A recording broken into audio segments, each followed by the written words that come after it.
Welcome to the, I can't remember what annual English Department faculty poetry reading this is now, 6, 7, 8, something like that. Tonight's event features work by 6 faculty poets who are Robert Haas, John Shoptaw, C.S. Giscombe, Geoffrey G. O'Brien, John Campion, and myself, Lyn Hejinian. And in addition, we have with us tonight, as the 7th poet on the bill, Judith Goldman, who is serving as the 2011-2012 Holloway Lecturer in the Practice of Poetry.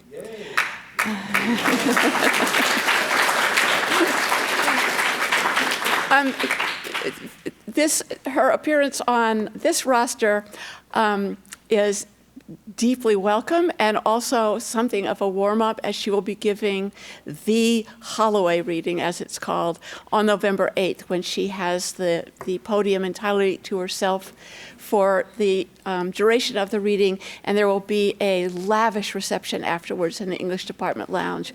So come for the poetry and the refreshments on November 8th. I would like to thank the ASUC bookstore for, again, managing to gather copies of books by all of those poets on the roster tonight, and for doing such a nice job making them available to anybody who wants to thumb them or purchase them. They are set up to purchase in the multiple ways that people can purchase in this era of new media. I'm going to give introductions to everybody now, and in the order in which they're going to be reading, but I also hope that everybody got a copy of the little program, which also lists the other readings that are on the agenda under the auspices of the Holloway Poetry Series and Mixed Blood for the rest of the fall semester. The first person to be reading tonight is Robert Haas. His most recent book of poetry is The Apple Trees at Olema, which is on the table, a volume of new and selected poems, which came out last year. Next year, we'll see publication of another book, a new book, What Light Can Do, Selected Essays. He's also a figure of central importance in this year's publication of a new edition of Walt Whitman's Song of Myself, for which Bob provided an ample and luminous lexicon, which occupies the appendix, the informative, the back matter position. Other volumes for which he has served as primary editor include the essential haiku versions of Basho, Busan, and Isa, Poet's Choice, and the Best American Poetry 2001. His book Time and Materials won both a National Book Award and the 2008 Pulitzer Prize. He has given much of his time to promoting poetry in public, for the public, and educating is too pompous a term for what he does, in bringing poetry to the general public in manners in which they can appreciate it without feeling that it belongs someplace other than where they are, which it doesn't. It doesn't belong where they aren't. And one example can be found in what's called the Berkeley Poetry Walk on Addison Street below Shattuck, where there's a spectacular number of bronze plaques inset into the pavement for you to walk over, all with poems by people who are in some way connected with Berkeley as poets. The next person to read will be John Shoptaw. In the academic world, John is best known as the author of a brilliant study of the poetry of John Ashbery called On the Outside Looking Out. But he has a larger life as a poet and as a librettist. As a poet, he brings into play fastidious and elegant and natural sense of prosody, which will be immediately evident to you when you hear him, which is often put into the service of narratives, and particularly of something one might term American narrative. I have in the past suggested that he might be considered a 21st century version of Mark Twain in verse. His most recent major publication is not a book, but an opera about Abraham Lincoln's last night at the Ford Theater, as told by various of the actors and audience members present on the night of Lincoln's assassination.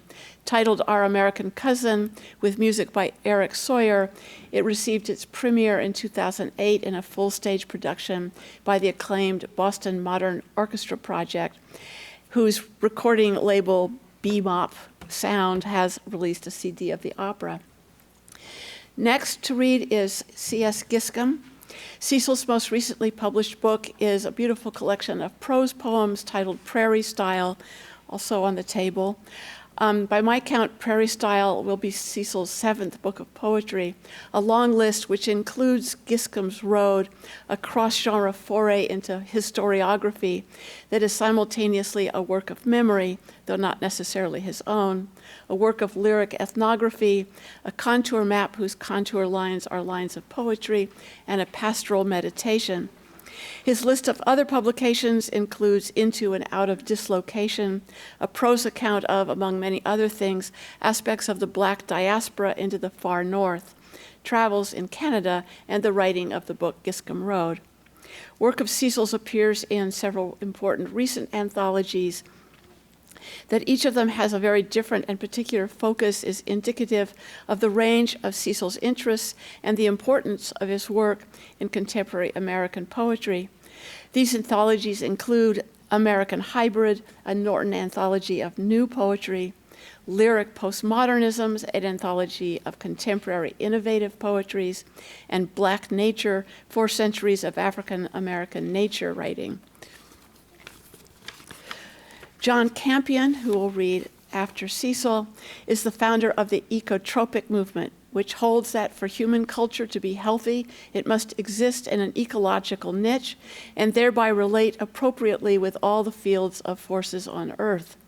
After a year just finished in South America, he is beginning his 4th book-length poem in a series of 5 such books, exploring these ideas of ecotropic harmony, I guess you would call it. Other books include Medusa, Squaring the Circle, Tongue Stones, Where 3 Roads Meet, Sipapu, the Kiva, and Inverted Bat. Ecotropic works, and his translation of Sor Juana Inés de la Cruz magnum opus El Sueño. Because of his deep concern for how a poem is physically presented, his work has been called a landscape architecture of the page. Campion has collaborated extensively with composers Cindy Cox and Edmund Campion, and these works have been presented in major concerts around the world. Both of those composers are in the audience today, by the way. Additionally, he uses text in his paintings called texturals. These were exhibited at the Worth Writer Gallery at UC Berkeley, that's in the Kroiber Hall, in a one-person show, A Walking Book.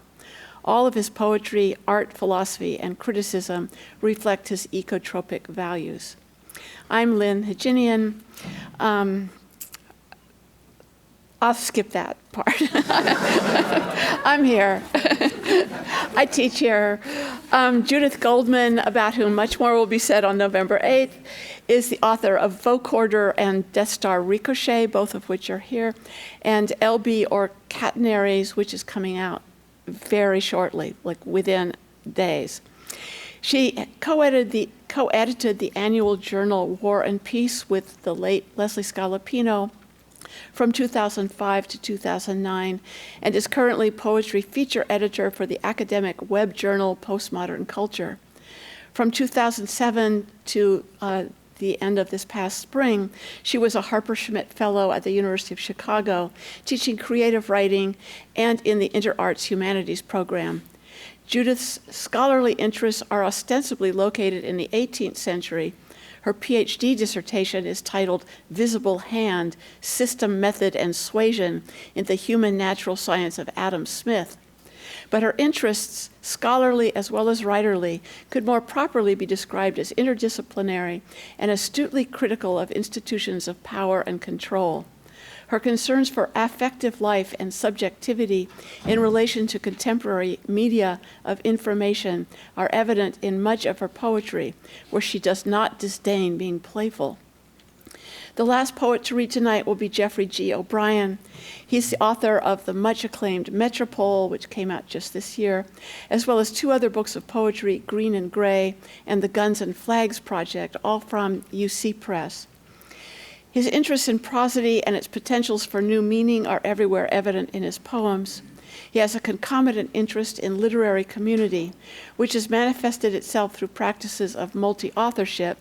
A book titled 2A, written in collaboration with the poet Jeff Clark, came out in 2006, and in his teaching here in the English department at UC Berkeley, and also in the Prison University Project at San Quentin. So let's please welcome first Robert Haas, and then we'll just come up in sequence. And thank you again for coming.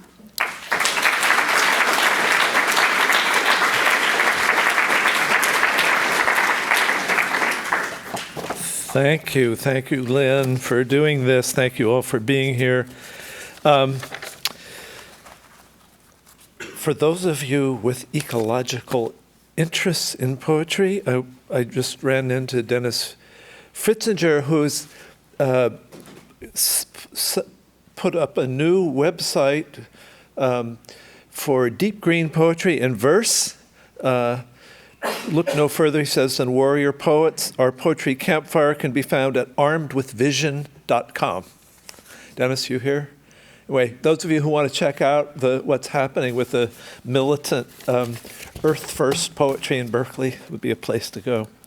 I'm going to read a little bit from something that's still kind of raw from the summer, a sequence, and it is at the moment called Patches of Snow in July. And it begins with a little prose piece. In June, there had been weeks of unseasonable cold and several days of snow in the Tahoe Sierra, so that city people were driving up to ski on the 4th of July.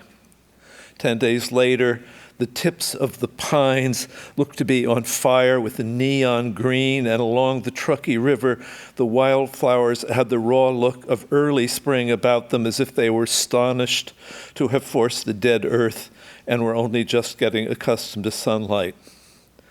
Coming to the valley, something about the way the grasses and wildflowers and young trees surged the mountain right up to tree line, as if they were a young orchestra hitting high notes, and the way the white patches of snow and the saddles of bare rock between the massive peaks glittered in the sun undid me, if that's the right word, undid. I had been reading from an anthology of 17th century poetry, and it began to suggest the idea of a series of poems.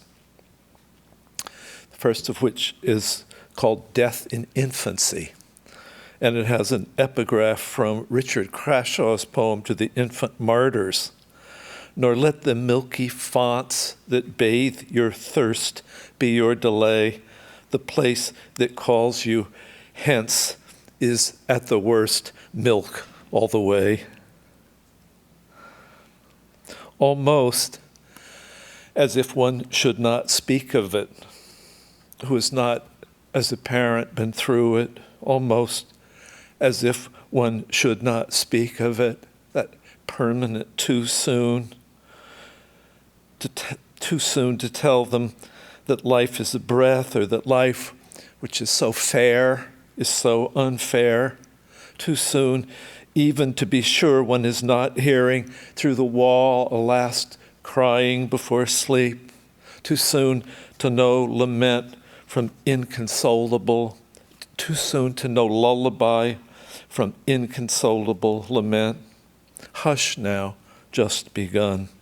Sleep a little. Sleep. What follows is a lot of statistics about causes of death in infancy. In the United States and in the rest of the world, main cause of death in infancy in the U.S. is congenital birth defects and crib death. Main cause of death in most of the rest of the world is a combination of malnutrition, measles, and diarrhea. So anyway, this is not the most cheerful way to begin. But this is death in childhood. And the epigraph This time is from Ben Jonson on my first daughter. Which cover lightly, gentle earth. Death in childhood. He was a solemn and delicate little boy. His father was a physicist, and I could see on the day that I watched him on the beach in La Jolla that the shell in his hand was no toy to him. He had learned to look at things, also to treat information with great seriousness. So he studied it carefully and explained to me that the successive ridges on the curvature of the shell were the stage of its growth, and what form of carbon calcium was, and how evolution had worked its way up to invertebrates. He would brush back a shock of blonde hair from his eyes to look up and see if I followed him. The hole in his heart was not what killed him. It was the way that his lungs had to labor because of the defect. The surf broke that afternoon through irises of light, quick little rainbows down the beach as far as one could see. He had to have been a very avid listener to know so much. It seemed to me to mean that he'd been loved and that he wanted to be his father, which was why it was so delicious for him to be talking to almost any adult about all there was to know. And then there's a lot of statistics about death in childhood, and in which the pattern is much the same. Most of the children of the world die of being poor. American kids die of other things. This is death in adolescence. The epigraph comes from John Donne, Lecture Upon a Shadow. We shall new shadows make the other way. On a Tuesday morning, early, on the lawn by the pond, there's a scattering still of red and white rose petals from a Sunday wedding. Slow ripple of wind on the green pond, quick rippling in the aspen's leaves. Is there anything that doesn't stand for them in summer? Insects skimming the surface tension of the water, the small circles their legs make on the water, the pert, dusky, insect-eating bird perched on an outcropping of gray granite, the kind they call glacial errata, that the reflection on the pond reads back to the sun as a shade of warm, pale brown, almost an umber. The young man in my lecture course, he always took the same seat halfway up until one morning when he didn't. It was almost the end of the term. His parents wrote to ask to see his final essay. I looked in my tall stack of unread student papers and I found it. He'd written on Voices That Speak from the Dead in Emily Dickinson.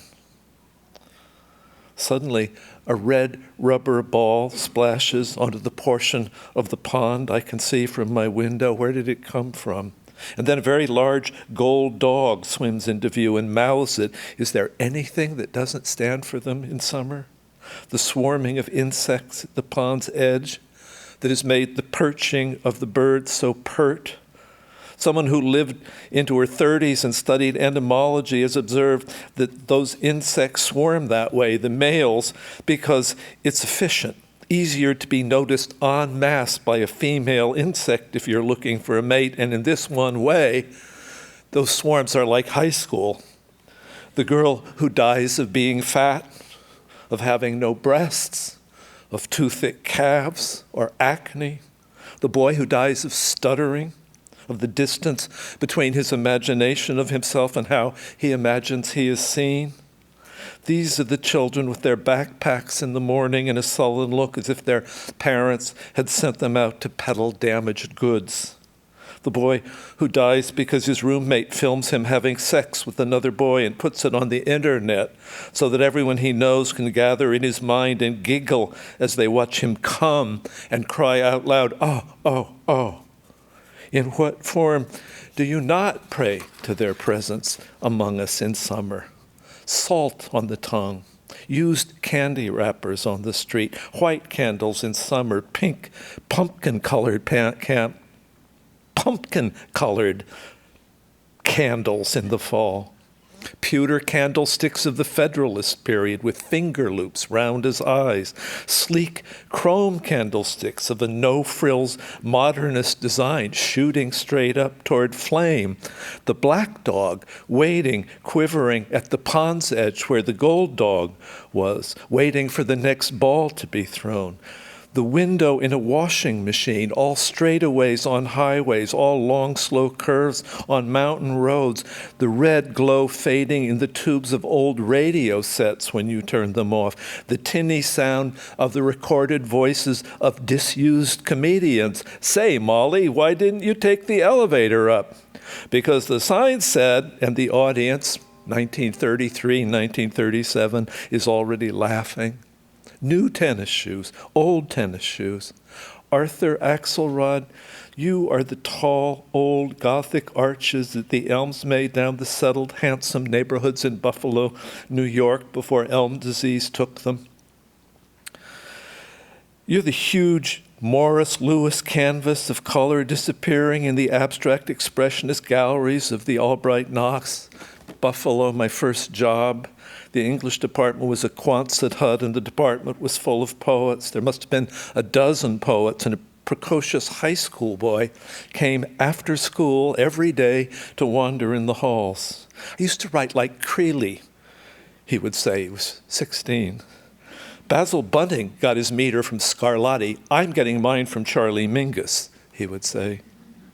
A pink-faced boy, plump, as if from a mild deficit in testosterone. I can't seem to finish my Olson elegy, he said, and we quoted it around the department, laughing. His father, they say, was a stockbroker, a supporter of the symphony. His mother, the head of nursing at the hospital. They didn't know, people said, laughing, what to make of their son. Winter can stand for them. Spring, of course. Even fall in certain turbulent or reluctant or tender stages of its changing. What doesn't stand for them is whatever's old, worn down, used up, though what's old and skilled, skills almost unconsciously absorbed so that the pleasure of them is almost unconscious, may be a place to see them from. Not the point of view of the young actor whose agent calls before the interview to remind him not to comb his hair. The old actor who goes off in a tweed hat and bow tie with plaid shirt in the morning to do the insurance company commercial before his teeth cleaning appointment, before his lunch with his stepdaughter to try again to straighten out their misunderstanding on the phone, before he arrives at the theater and does his stretches and takes a lozenge for his throat, before he begins his makeup that will run with sweat some 5 hours later, when he hurls himself on stage and misquotes himself, howling, no, no, no, no, no. I'm going to skip Death in the 20s and finish with Song or Dirge for those who die in their 30s. There's a green wind on the pond. Men and women die in their 30s. There's summer on the pond. There's a green wind on the pond. Our dear Peter at 36. There's summer on the pond. If lives have a noon, then 35. There's summer on the pond. There's a green wind on the pond. Must be near when the sun is high. There's a green wind on the pond. There's summer on the pond. There's a green wind on the pond. Running a race in the flush of health. There's summer on the pond. Frank O'Hara at 39. There's summer on the pond. There's a green wind on the pond. Charlie Parker, Arthur Rimbaud. There's a green wind on the pond. There's summer on the pond. There's a green wind on the pond. His wife was pregnant 7 months. There's summer on the pond. We threw white petals on his grave.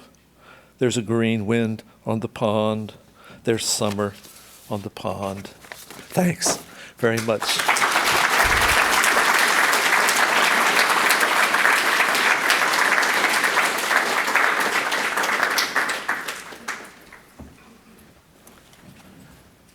Thank you, Lynn. Thank you, Rosa. Hi, everyone. First poem I'm going to read is called Corn Maze. That's M-A-Z-E. And yes, there are such things. They're very big and amazing. As you stream along the interstate, corn rows fan out towards you, as from a hub at the far end of the place. Whereas it's all white wheat in Kansas, in Iowa, it's all corn, green as its state map puzzle piece. One morning in 1054, a fiery supernova alighted on the moon's horn, giving rise to Cahokia's plaza and mounds. Yellow pollen floats from a cornstalk's tassels into sticky silks combed up over its husk-sheathed ear at sunrise. In a few nova-lit years, at the rim of the Mississippi's forested bottom, newcomers built a city London-sized. Hip-roofed mounds, earthen barns, a black-bottom clay still moist, interlaid with fine white Gulf sands. Corn silks gush the very night of the tassel's meteoric shower, on or about the summer solstice. Thatched huts, a cedar palisade, a wood henge, and an outlying farm district, all sprouting from the bottom's haze. The pollen grain then splits, one twin tunneling through its silk, the other sliding after, to its flower's feigned surprise. Monk's Mound, a 15-acre, two-story pyramid, royal chambers atop it heaped to sacred heights, risky even to visualize. Early on, one landrace was sown in among others, so its wind-shaken tassels could cross-fertilize adjacent rows. Grand Plaza, 35 football fields large, for hurling chunky spears at hurtling discs and for cringing through ceremonies. After a summer's day propagation, the translucent glistening corn stalks dry into shocks of reds and browns. West of Monk's Mound in St. Louis grows our own civilization's agribusiness headquarters, Monsanto, on a small rise. Once 38 inches apart for mule-drawn husking carts, corn rows have become hybrid vials spaced at 30 inches. Roundup, Monsanto's top-selling herbicide, passes over crops it deems Roundup ready. Those, and only those. The first generation is vigorous, the second stunted, so you must buy new seeds. That's Pioneer's hybrid genius. Cornfield mazes for kids of all ages spread like wildfire, as did genetically modified foods in the 1990s. Ridge-topped mounds aligned due north or due east, and one long overlooked one pointing 120 degrees of azimuth. Dent corn, field corn, flint corn, flour corn, popcorn, pod corn, sweet corn, Zea mays. 120 degrees indicating the summer solstice sunset or the winter solstice sunrise. Most mounds ground flat by mule or later tractor-pulled steel plows or by interstate road graders.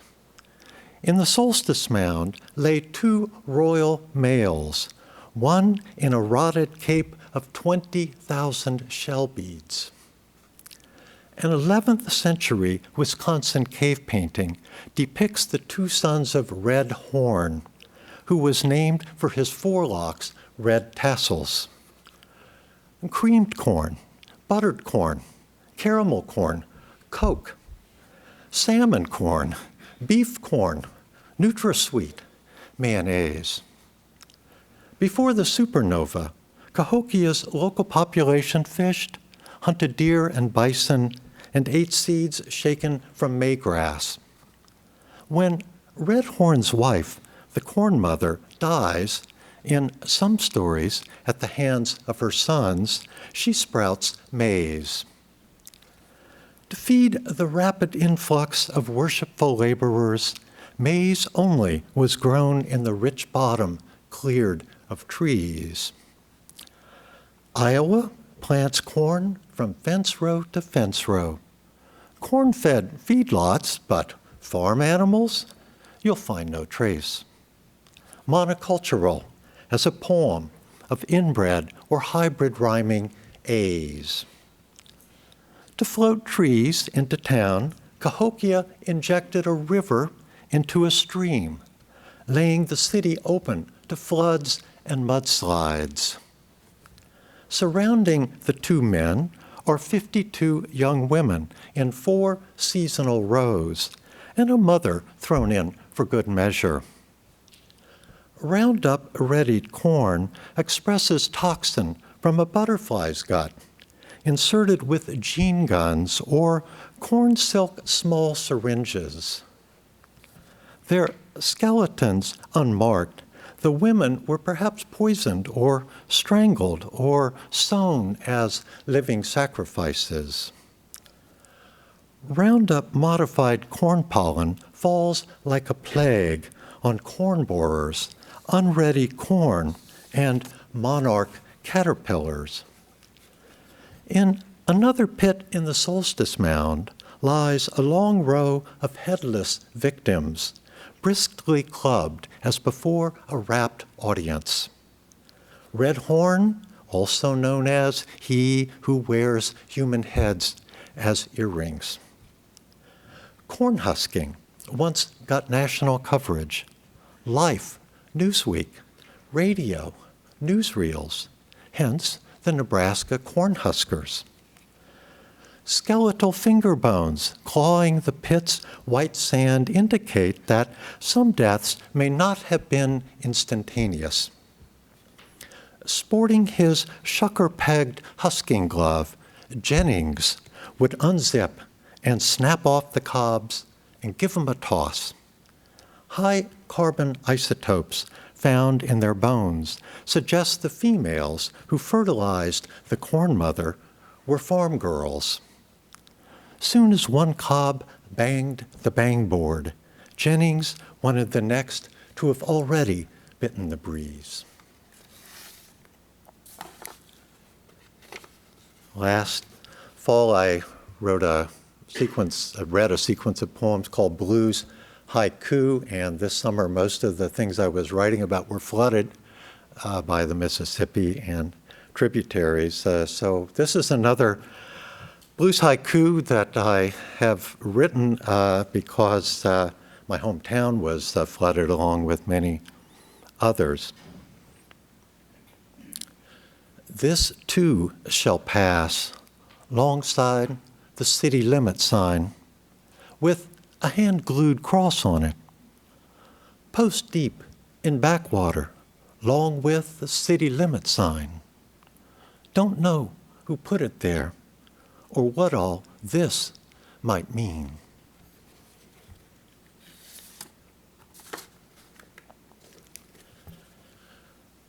The dead zone. Corn futures surging. An international harvester swallows a hybrid field in a prolonged gulp. Hauled to New Madrid's Cargill elevator.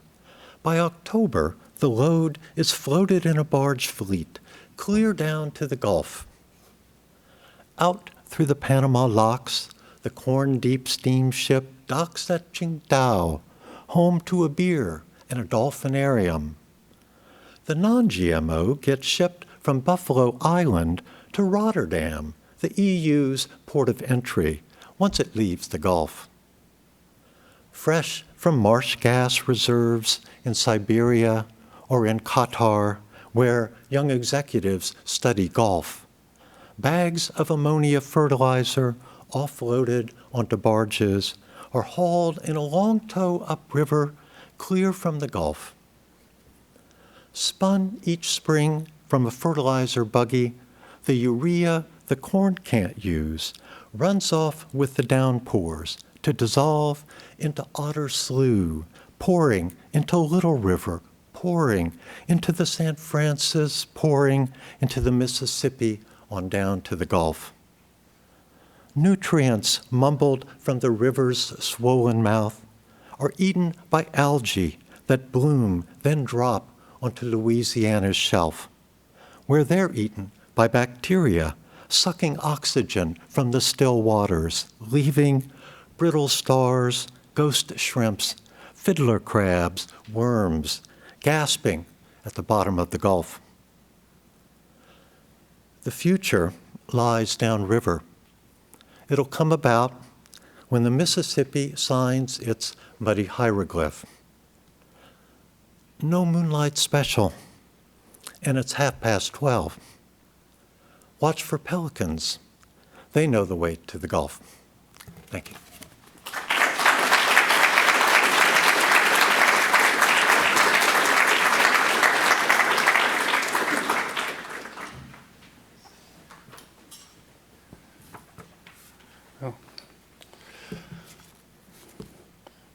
As usual, thank you, Lyn, and thank you, Rosa, and my predecessors, Bob, John, and the rest of you. Thank you for coming to this evening.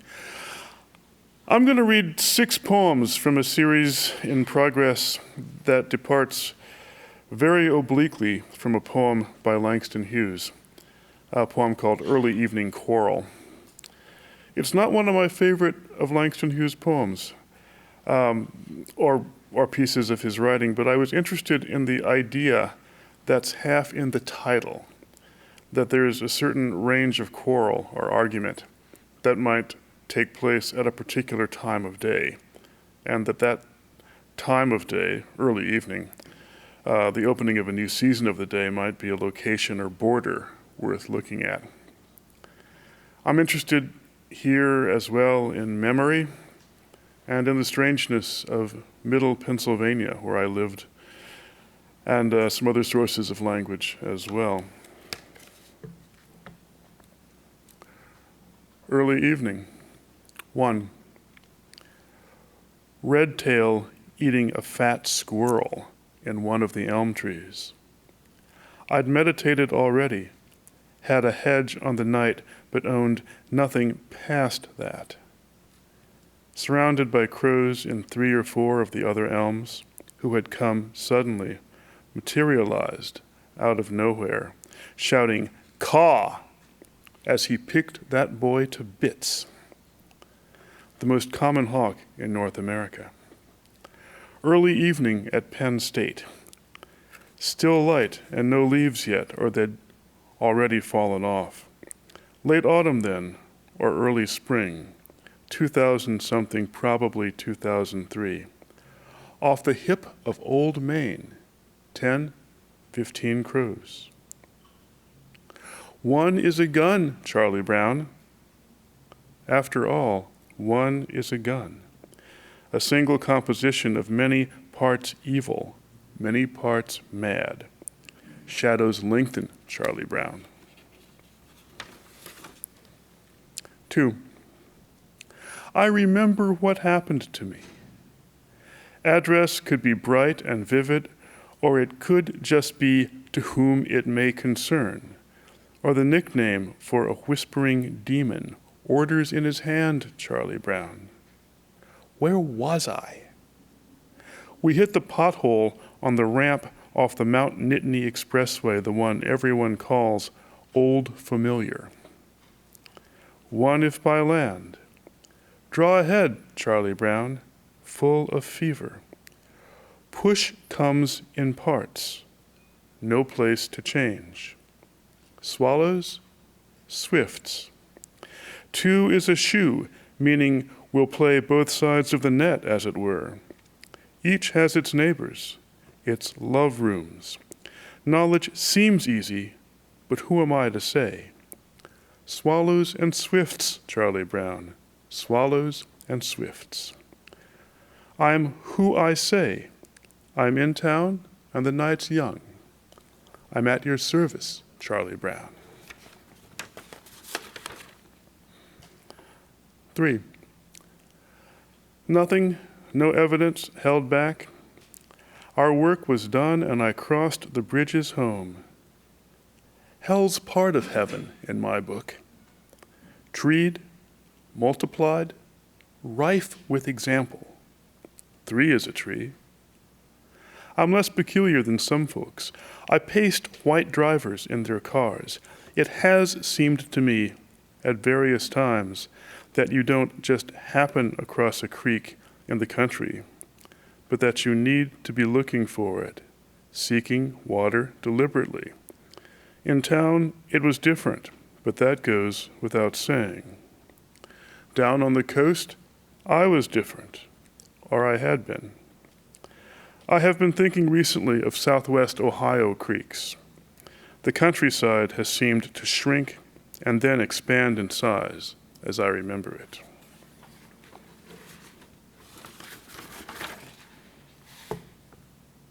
Four, went downtown to see the new King Kong. Lost track of time, but I kept walking. Landmarks fell into order, and I held my pace among them. Where do you go to think about anything? Another 10, another 15 minutes. What is Ithaca to me? Long descents. Parking lots follow the contour of the hills. The lake is fjord-like. Or colored Ithaca along Fall Creek, it forms the boundary. Colored Ithaca on both sides of 6 Mile Creek. Coffeetown is burning down. Where you been, Charlie Brown? Skull Island. I'll go on ahead, I thought, and buy the tickets early. 4 is a door. Open dungeon. Or the red door to come to. Or the way to exit the movie house, if necessary. Clearly marked below the screen. Or a big fat one to keep something big on its own side. I remember captaining some kinds of darkness, navigation itself, etc.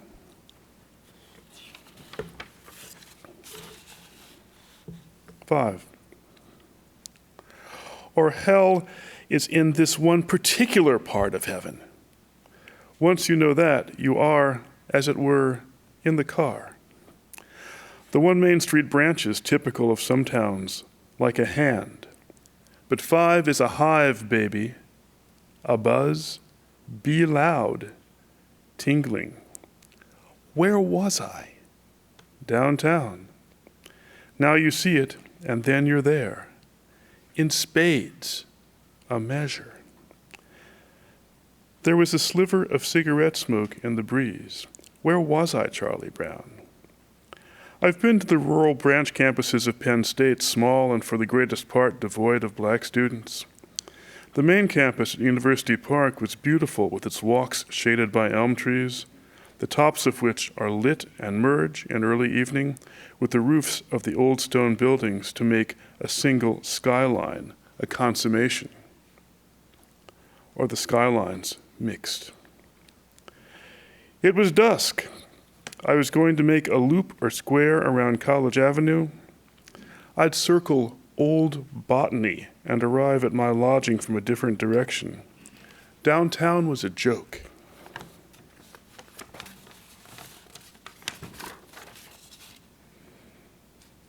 Six. Round trip from Center County to Ithaca, 3 hours each way. If you want to start a fight in Tioga County, say there are no more lions in the valleys or on mountaintops, said someone upon my arrival at Penn State. Biggest battle, Charlie Brown. You don't have to go far off campus, I was warned. Center County is mid-state, but it gets bad in the northern tier. And people there call Potter County God's country. Stopped June 2010 at English Center in Lycoming County stopped June 2010 in English Center in Lycoming County for a general repair. Another low haunt, and water was in the trees, though it wasn't raining. There's a place for every need, brothers, black as that might be. Hic sunt leones. Maps pulled off the internet or got from generous women at AAA all show the Allegheny Ridge traversed by US 15.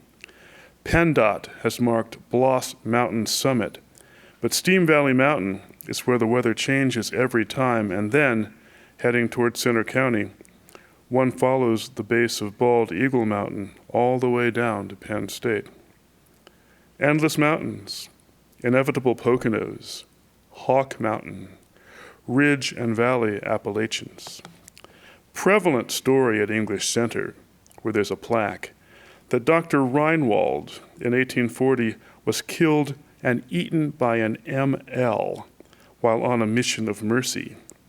But the other arguments that he died of exposure, lost in the snow, died of common mistakes, after which wolves, panthers, and hawks picked at his carcass, not knowing enough to respect a human corpse, Henry Shoemaker said. But that was the very worst. Hit it with a stick, Charlie Brown. Knock it across Route 6. Take it to the river. June 2010, stopped at the Truck Plaza, McElhatton, Clinton County. Meditated there. Thank you.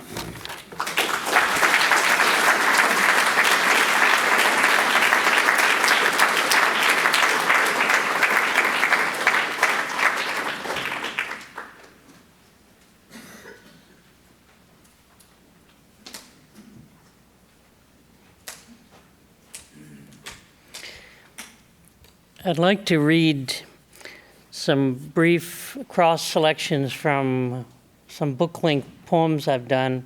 The last three, Tungstone, Squaring the Circle, and Medusa, with the prospects of creating a sort of periplum about food, which my wife who's here, professor and composer Cindy Cox, has been trying to get me to pay attention to.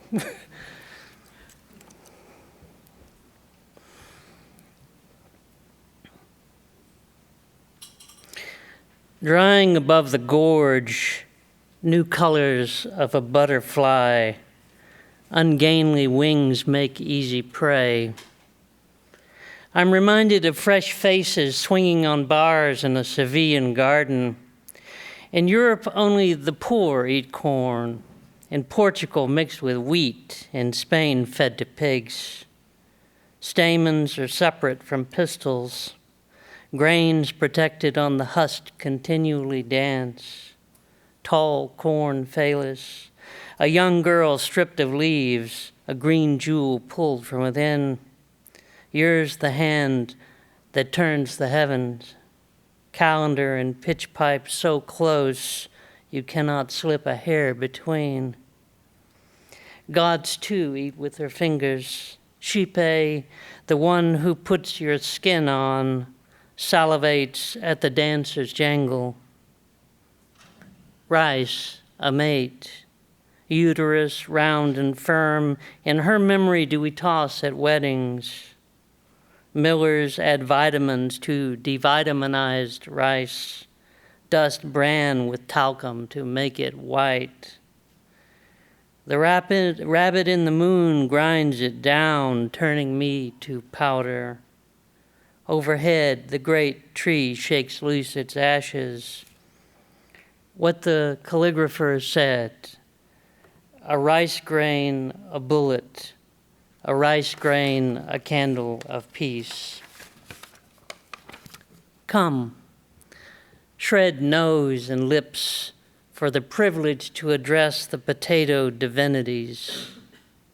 Do not fear to pull out sticks and dig. Roots and tubers like us are mainly inverted and filter your blood. With them we can remold our wounded arses. Rye, dark rye, ergot, or is it ergo, the Inquisition? Now, somewhere in America, a boy opens a bag of Wonder Bread. The digging stick, a riding instrument, lined the field for agriculture. Once a man ate gold instead of bread. When Golden Belly slept, he was apt to roll round from bad dreams.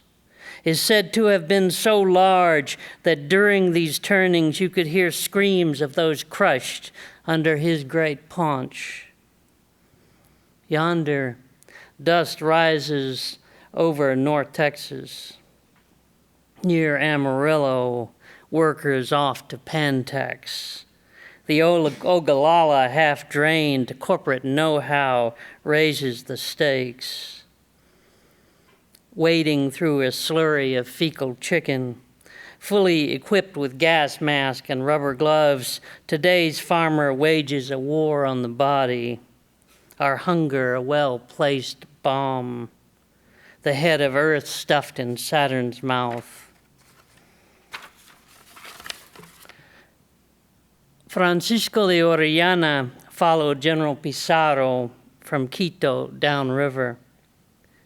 After a disastrous engagement coupled with our gnawing hunger, God saw fit to give us catch and to cough up from a fish's gullet that essential lost nut from the holy crossbow, that we go on to kill many in his name, take their villages, pilfer 1,000 turtles, delicious biscuits of yucca and maize. Whites dug corpses, ate shit from the hollows of starving time Virginia. Some who took refuge with natives had to drive a bodkin through to keep their heathen tongues from wagging.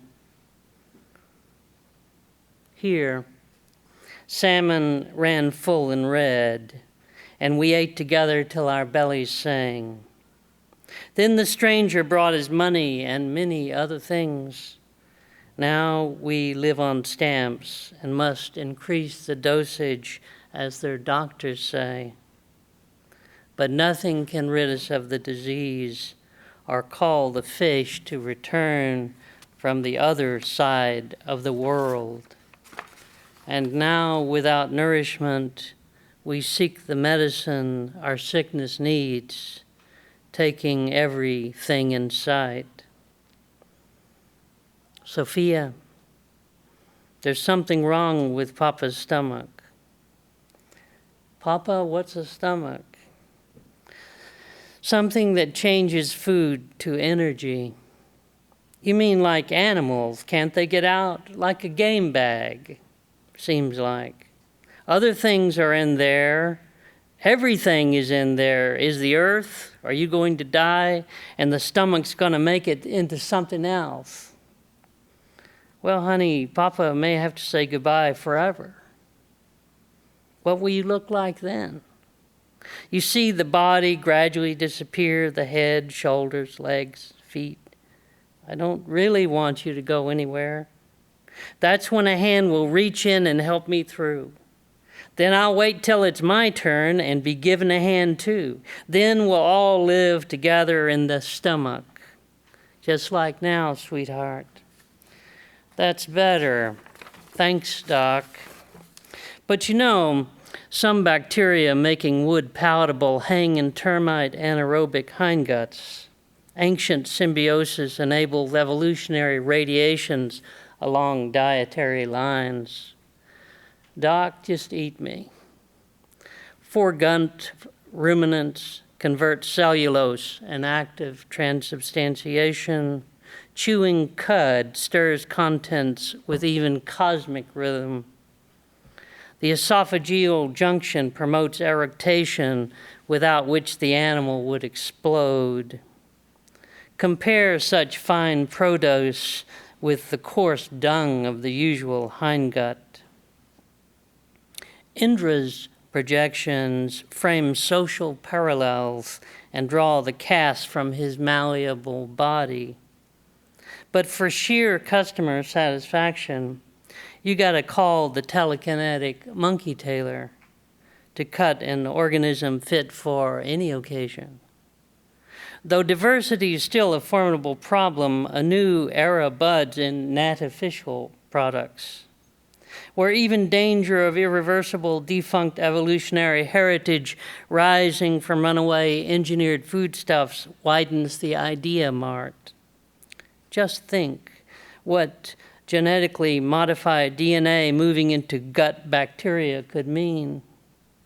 Pharmaceutical contamination of the food crop literally shines with expectation. And no fretting success. If they create a potato to resist one pest, it will attract another or have catastrophic effects needing further investment. That some varieties harm the immune system boosts medical research, leading to better health all round. Archetypal maize fields teem with STD fighting capacity. Transgenic livestock are walking pharmacies. Will vaccinate our children eating a Cocoa Puff banana. Mimicking the doctor who kills with one hand and heals with the other, today's investor raises one to dispel fear, dispensing with the other boons of largesse. Now that's big text. Cage wanted out. Sounds good to me. Speaking of who's walled in, there's no such place, Snake Eyes. Toss the dice. Arjuna, you win. Meaning accumulations of chance set you free. Dog eat dog, long as I get to eat first. But it's an ecology issue concerning member relations among loose committees of multi-componented, cohabitating, symbiotic assemblages of body-fused consortia. The composite of apparent individuals, shaped by, for example, as temp gradients produce octagonal convection currents, air tornadoes, chemical clocks, organizing difference across space-time blocked by this Apollonian hallucination. Where, from below the water's abyss to the reaches of the tropos, life, another complex shifting equilibrium, follows the curve of the line, our Tao, a world stabilizing more or less the world. Together, a polyvalent response to the plethora, mutually constructed, elusive boundaries, order, rotational pressures, hold memory from flower to hurricane, rose, metal, fragments, the curving act of a woman. We pass through the Big Bang out of anti-bang bacteria, licking our faces, forwarding the sinkhole energy of stars we feed to reenact the spiral dance. Down the street, pushing Safeway baskets, early morning regulars gather the future, bottled in their recyclables. Prokaryotes, like Saturn, midwife the future, swallowing.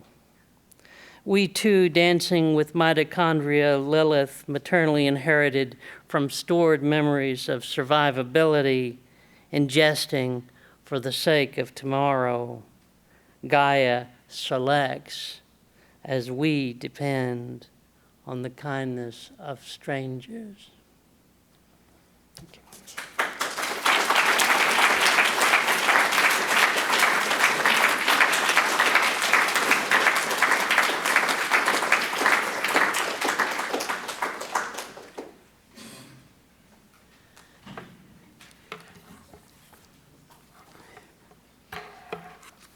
I'm going to read like a little stretch of work from near the end of a forthcoming book called The Book of a Thousand Eyes. It's due out officially in January, although I'm told I'll see copies next week or the week after. It's a night work, many kinds of night poems. Our thoughts wander, and except when making an effort to remember, we hardly notice any friction. Remembering takes no effort in sleep. We slide into it just as we slide into forgetting. The affinities with which one disperses in dreams and which enable one to be everyone in them shouldn't be confused with waking kindness. In dreams, one's large identity is all memory, peopled but with something other than rapport.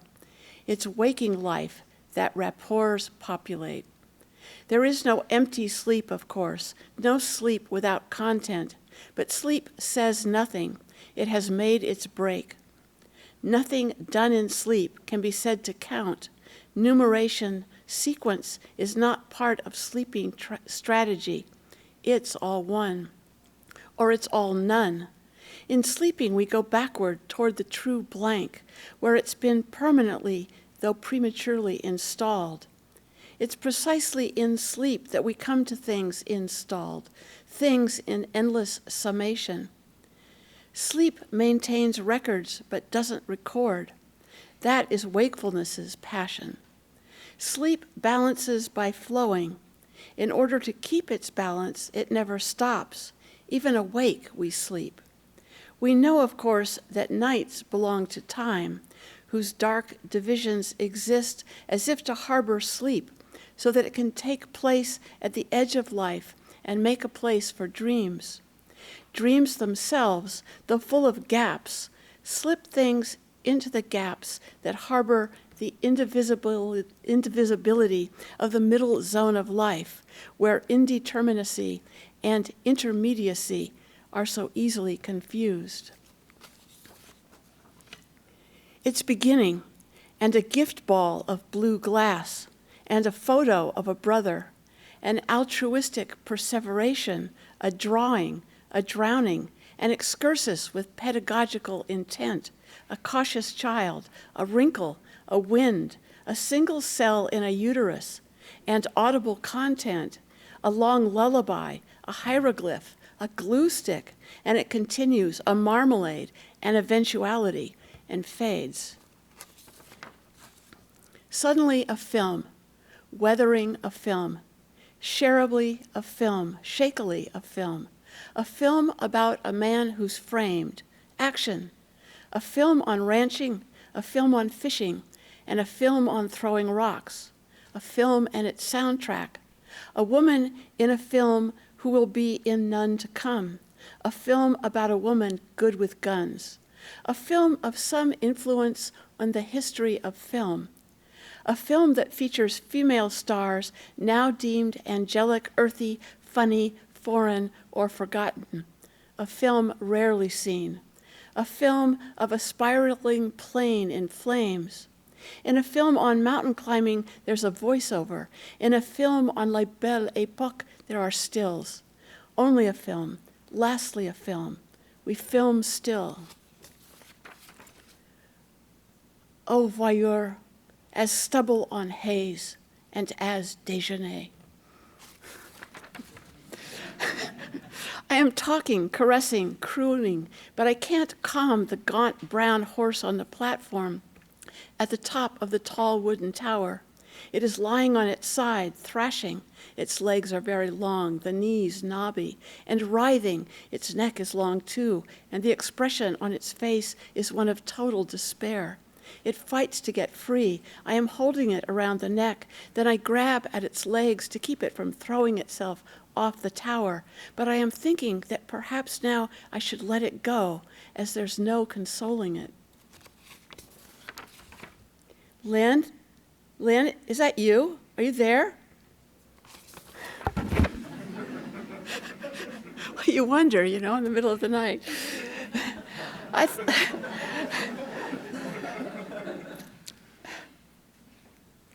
This one's funny too.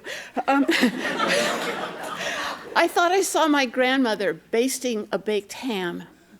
Then I saw it was two jazzy jellyfish setting up to jam. But when I speak of my historical condition, it just means I'm feeling bound to what has already happened, what will now never not have been. What its significance is or was may remain to be determined, or it may be deemed not to have any significance at all, to belong to the realm where the answer to such narrative prompts as so or and then is silence.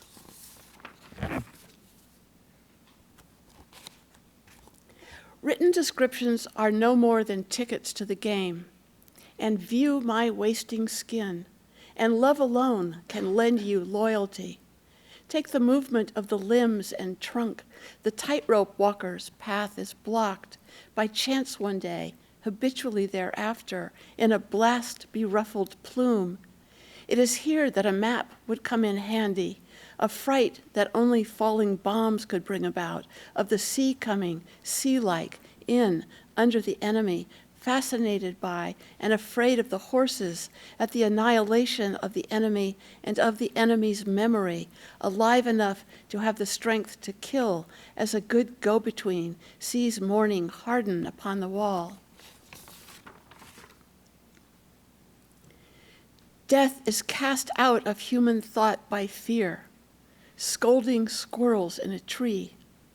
Make yourself up a cheering song of how.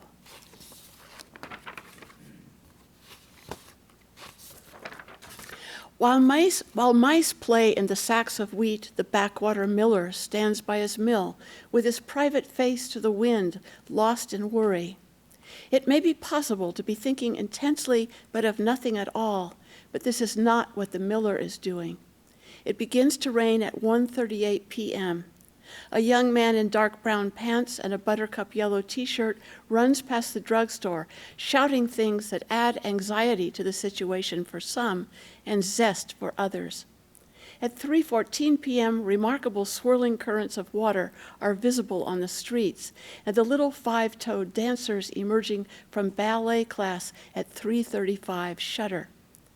At 11 p.m., the kleptomaniacal river carries off the smaller of two bridges, and with them an abandoned red car. Then it is midnight, and the rain stops. Nonetheless, there is tension in the air. Small dogs are barking. What the world has to offer is what millers have to suffer.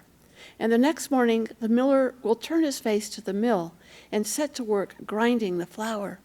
But before then, he will sleep in order to release unconsciousness and let it flow. Wild wind, whoops, sand the hat, the full century, dry flags, wow, regional as driven bird twang on district vowels. Yikes, we've got a pulse, not to mention the goats, the eternal train, chat and clatter, whoosh, a quarrel, and it's over less than a dime. Some airborne pebbles, the salted map, phew, now waves, rain, torrent, and the gunfire is still to come. Disconcerting accents, durable music, it's the harmonica. Gosh.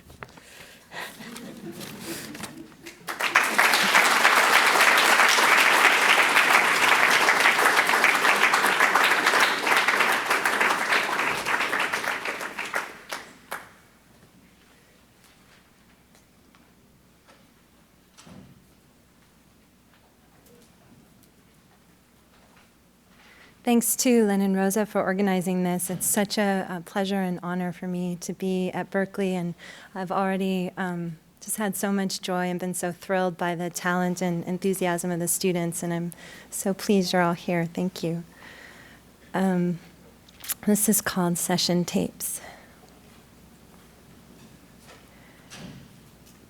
Do you like music? The things you have to do to play with the nail or finger, with an inward or outward motion, setting it into vibration, or strum it regularly, rearrange the problem into a pattern that tames it, shaping time only between the intent of hearing, play the notes between the notes, on the verge of singing. One may object, it's not natural to sing a song. Did they project their voices to prevent their voices breaking? Let us heartily rejoice, holding the notes, its vowel and final consonant invite holding. Certain consonants have vowel behavior, belong to neither heaven nor earth, holding the notes till the damned forget their labors. I store my arm in a protective sleeve, close to the edit, or in recording and playback, uneven furrows more or less deep depends on the nature of the sound. Tear this strip of music off, cut forward to one beat ahead out of phase over overtones when tone decays. Does the start of an echo ask, how does this go? I store my arm, holding it. Needle frets at the end of its track, an already grooved path, deaf to itself. Here is my arm. I want to live. Do you like music? Everybody says they do. Everybody says they do.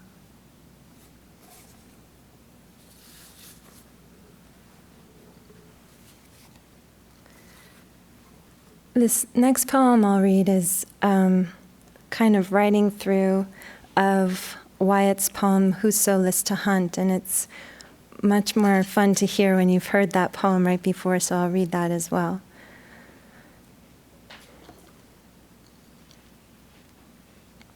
And this poem is about Wyatt's hunt for Anne Boleyn, who belonged to Henry VIII.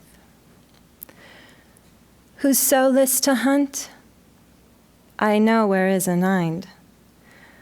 But as for me, Ela, I may no more. The vain travail hath wearied me so sore, I am of them that farthest cometh behind. Yet may I by no means my wearied mind draw from the deer, but as she fleeth afore, fainting, I follow. I leave off, therefore. Sithens in a net I seek to hold the wind. Who list her hunt? I put him out of doubt, as well as I may spend his time in vain. Engraven with diamonds and letters plain, there's written her fair neck round about. Noli me tangere, for Caesar's I am, and wild for to hold, though I seem tame. So this is called Noli me. Whoso list serve, I'll host. I fell a tree, drink rough from a trough, stagger my heart to glister, read back posts void of the promise. No traction, pull this off. You gun for begun gun crossbow to mimic the human hand, cross in a dead heat, dead beat, when through the woods a heart speaks in black letter, beaters would heart, such wilt thou be to me, whoso will wilt, if you hadn't the heart to hunt, I know you gun for, when through the words a heart transplant, beater shot, his neck stringy, kerchief worn through.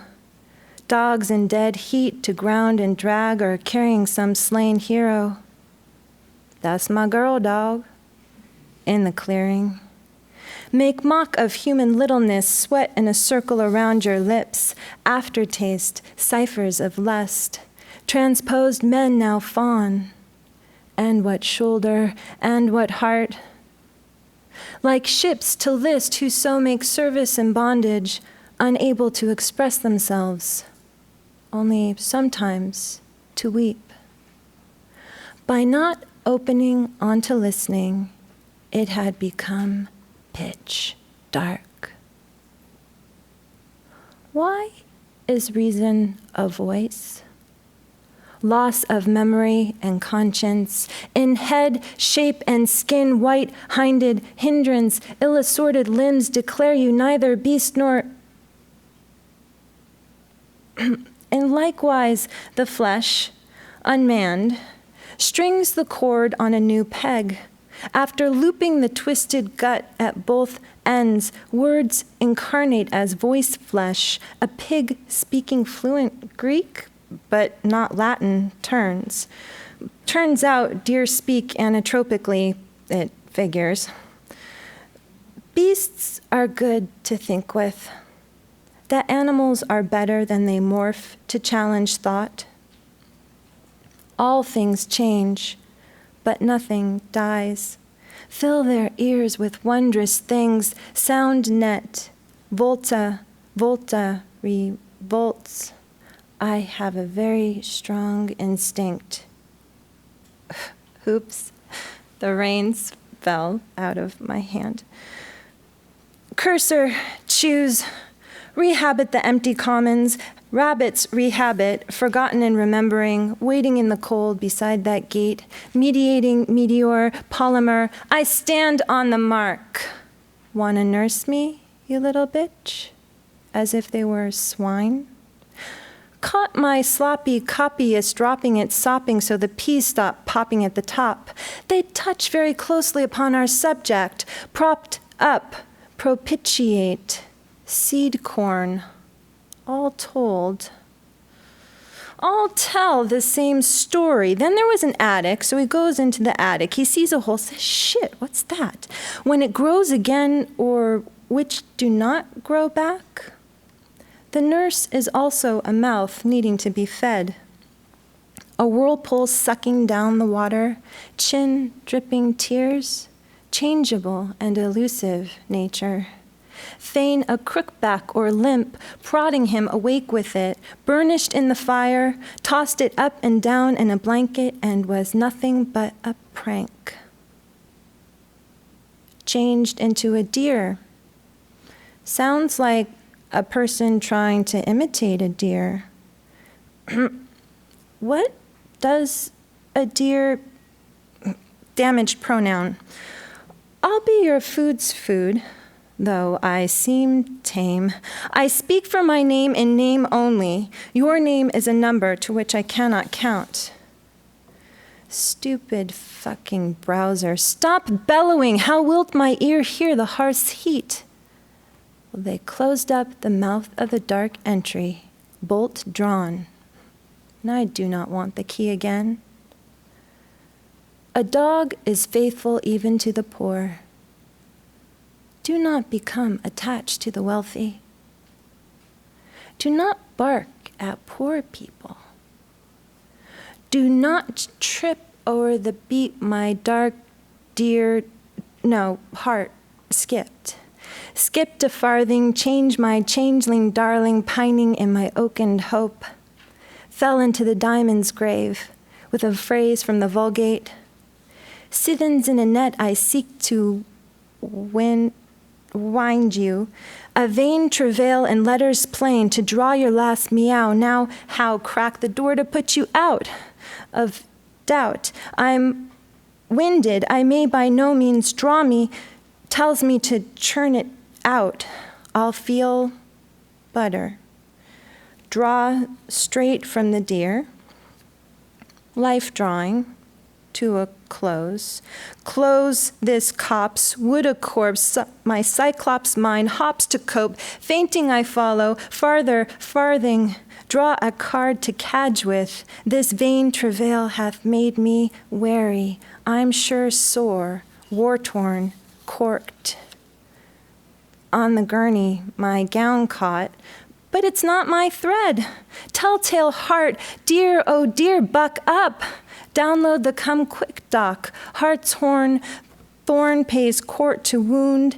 In my lorn, in winter, my content provider. Now is the winter of my content.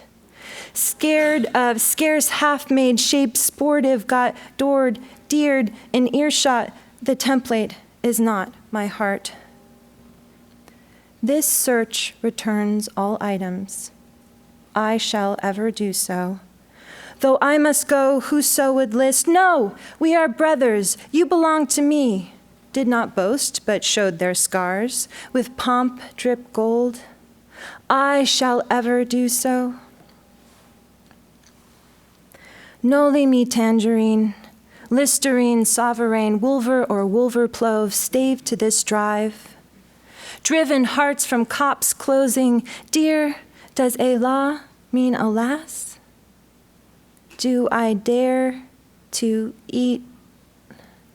Alas, salvo drove this driver for to hinding be. My hindsight hunts me down sleuthed to come farthest from behind and wild for to hold afore my forelock loaves antling, cover, drivel, rival, ravel, coeval river. Noli me tangelo, let me tangle, tangent, tangible, for at Caesar's palace I wild a card. To put doubt off, perchance to dream whoso of hunting fame I know, though may I by no means ness. We each do game in earnest now. So let us melt and make no noise. I am of them that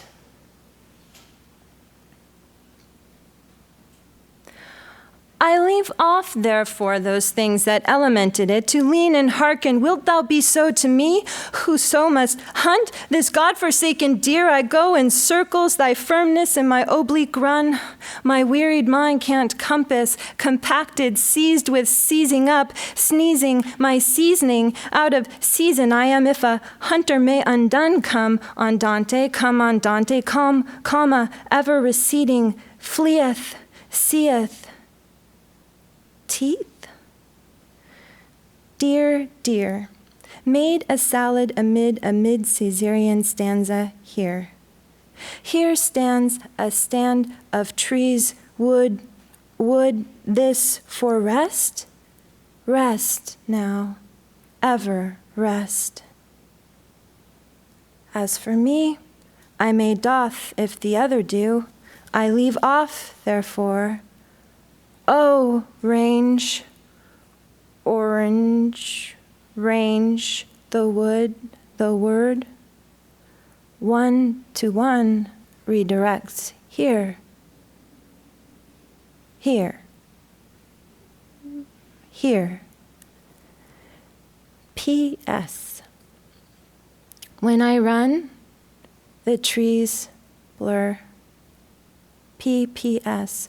When I run, the trees, they will stop barking. Exhausted animals, why do you run from me? I could hardly catch up.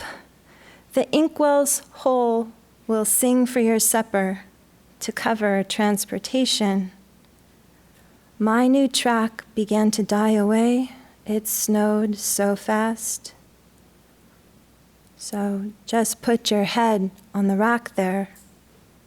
Let me take your coat.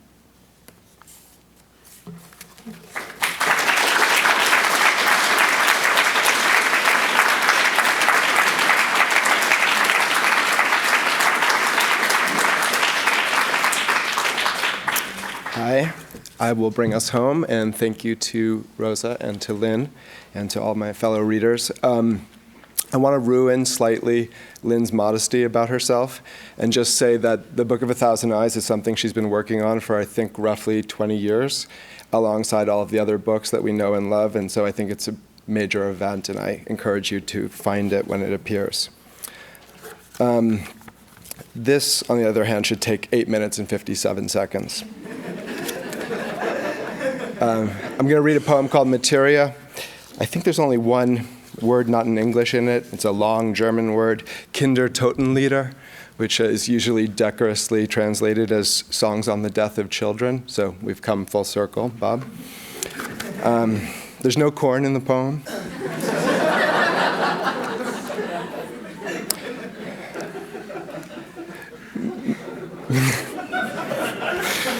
Maybe there is. It's in everything.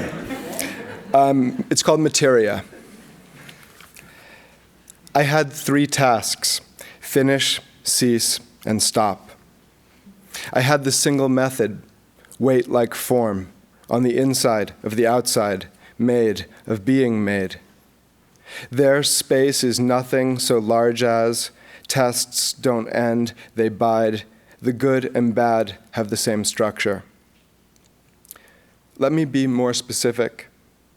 During the war, I remained unreal in order to match the conflict's absence of termination, or my experience of being involuntary went decisional, non-native grasses in the park, patterns at the edges of the game. Or I joined one moment of helplessness to another, so that a perpetual intimacy spanned them, defeating time by further dividing it into nameless parts relation obtains among. This stretch in which I washed the dishes, perpetually affecting this other where sunlight was done to me. It's as though April were a permanent event, green only briefly promotes, and vice versa, the opposite of clustered munitions, hapless, mostly hapless, and enduring. Things that endure are not things. They tend to show up in religions, both transforming and transformed until nearly indistinct from days, a joke that points more to its author than to the category errors on which it depends. During the war, I obtained April. True, I had a single task: vary the method. I taught others to watch helplessly as May became the later months. The tint of the peach deepens to disease. The laptop makes an extra whirring sound as in the stadium rappers blow. Let me be much more specific here. I, who had never understood classical music, began to have feelings again, could not understand them except as the outside enduring the inside. Thingless, quick, slow, quick, the good and bad are in transition through, passing the same sounds in different moral directions. It was November, for instance, but hot. When listening to music without drums, which is my definition of the classical, when listening to how it erases the difference between those who gather and those still dispersed, you feel the net become a door or bed. You touch a cold stove without an ash of consequence, and pleasure is like being chased for no crime, done with all those trivial shapes of things from the autumn of every again. Let the third half fall between you, until minor bombs and defective chords worship at identical altars. One thing we know: in finishing, ceasing stops via a set of collectible reverberations. Could they have used the other dispersant? Could the lacquer be spread more evenly along the rim of the bowl the fruit lies helplessly in? Yes, but this is the West of all possible worlds, maternal as August, and this is a 4-letter word for assuming you have enough data to continue angrily honoring your commitments, make anything a musical instrument, search the stations for one of your friends, the one both hapless and perpetual, because listening to the Kindertotenlieder of Mahler. Now test what you've gathered. You must not keep the night inside you, distinct from the war on April. You must be the child, now dead, pound heard, ask its mother if it could open the light, which, because it was said without drums, I would call classical, without end. But then my parents died for years, much as there are trains that run all the way to the beach, airport, or stadium. Soon, when the storm hits and friends are thrown into further circumstance, there will be ways to visit them all at once, live like space, the opposite of stoppages. but Monday, the worst kind of violin, the most unflattering light in which to appear, also lives in this remotest of intensities. Feeling sharpens, if only too well. The poem excluding history also includes it. Like saying it's 76 degrees and money before stepping outside, or deciding to say it's Thursday, the autumn of the week, whether or not it is. Ends recycling through other ends. The sun shines because the work week desires it, or because it desires the week be lit. No information external to the scene, none within. The task of the peach at dusk, a version of the joke about everything, the one about the other one. Reverberations that can't be told apart. Yet I'm confident they're going to be, like Stevens and Stein and stadium lights. Could the outside have gone otherwise? Are beaches free of oil? Can you marry a drum of it by connecting nothing inside to the nothing without? Yes, but not how you mean that. There are rules, and rules are like ice in the sun.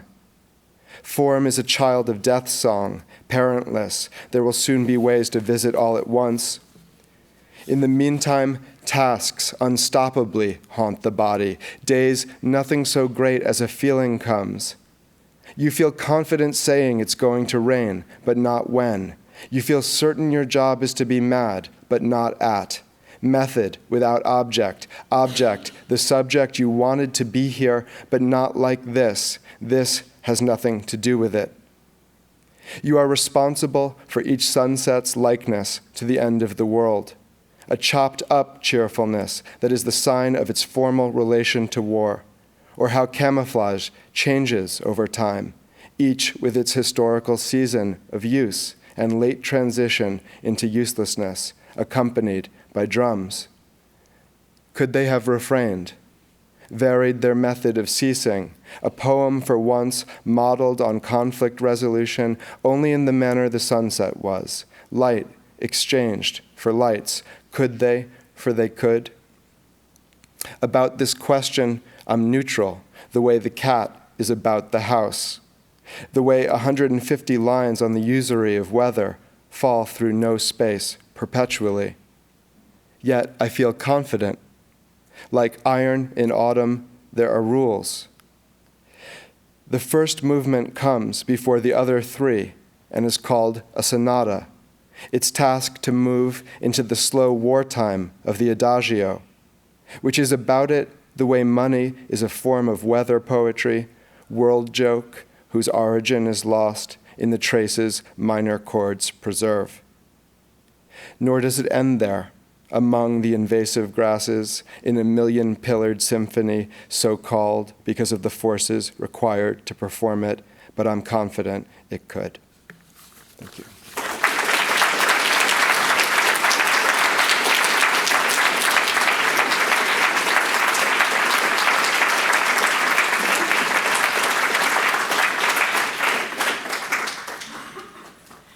Enormous thanks to John Shoptaw, John Campion, Robert Haas, Geoffrey G. O'Brien, Judith Goldman, Cecil Giscombe. Have I forgotten anybody?